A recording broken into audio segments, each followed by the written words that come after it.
नमस्कार दोस्तों, रेनू एकेडमी में आपका स्वागत है। दोस्तों, आज हम किनकी रचनाओं को याद करेंगे। कौन है? गिरिजा कुमार माथुर। कौन है? गिरिजा कुमार माथुर। ये प्रयोगवाद और नई कविता दोनों के अंतर्गत आते हैं। अगर प्रयोगवाद में आपका पूछे आपको कि इनका स्थान किसमें है, तो जो तार सप्तक है, प्रथम नहीं बोलना है, मैं बार बार कहती हूँ। जो तार सप्तक है जिसका समय है 1943, उसमें इनको रखा गया है। मैंने इसकी ट्रिक बताई है।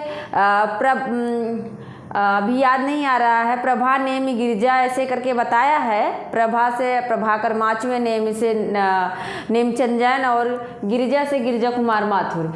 अब देखते हैं इनका समय क्या है, समय भी जान लीजिए। इनका जो जन्म हुआ था 1918 ईस्वी में, हुआ कहाँ था? मध्य प्रदेश में। हुआ कहाँ था? मध्य प्रदेश में हुआ था। कहाँ हुआ था? मध्य प्रदेश, एमपी में हुआ था। और अब इनकी रचनाओं को हम ट्रिक के माध्यम से याद करते हैं और देखना कि अभी कैसे हम जल्दी से याद कर लेंगे।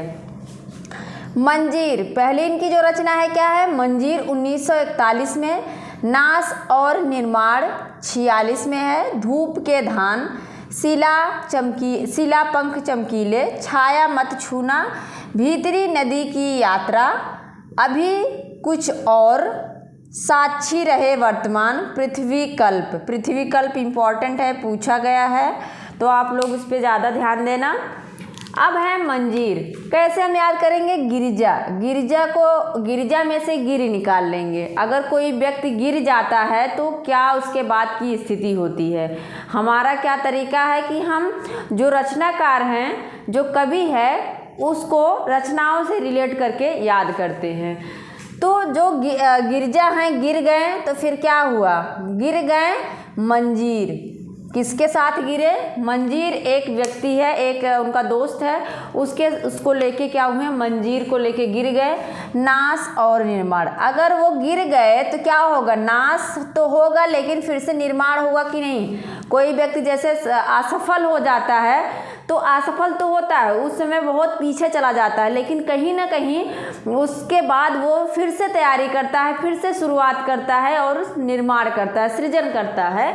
तो वही है कि अगर ये गिर गए तो नाश तो हुआ, लेकिन नाश के बाद फिर निर्माण होता है। धूप के धान, धूप में भी वो क्या करते हैं? धान, जैसे धूप में धान क्या है, होके एक फसल चावल बन जाता है, उसी प्रकार क्या है, नाश होने के बाद निर्माण भी होता है। और धूप के धान की तरह वो शिला पंख चमकीले, क्या है? वो चमकीले, चमकने लगते हैं। फिर क्या है? कहते हैं छाया मत छूना, कि कोई छाया मत छूना। गिर गए हैं और शिला पंख चमकीले, निर्माण हुआ। फिर क्या करते हैं? धूप के धान की तरह वो चमकने लगते हैं, चमकीले, और कहते हैं छाया को मत छूना। गिर गए हैं, गिर के कह रहे हैं छाया को मत छूना। फिर है भीतरी नदी की यात्रा।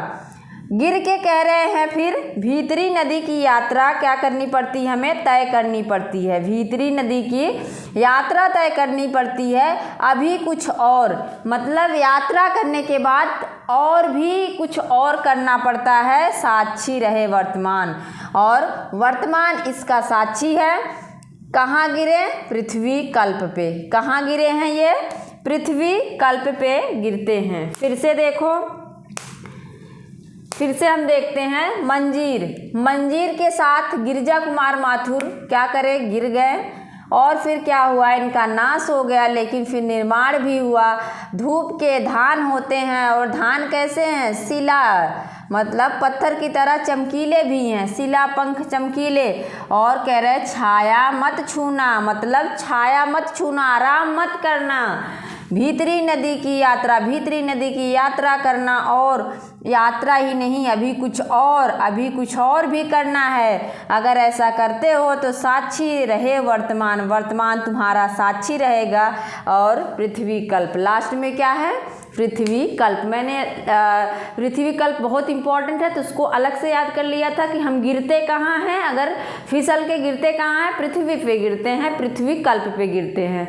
तो अगर आप लोगों को याद हो गया हो तो प्लीज़ आप शेयर करें, सब्सक्राइब करें, लाइक करें, और मिलते हैं नेक्स्ट वीडियो में। धन्यवाद।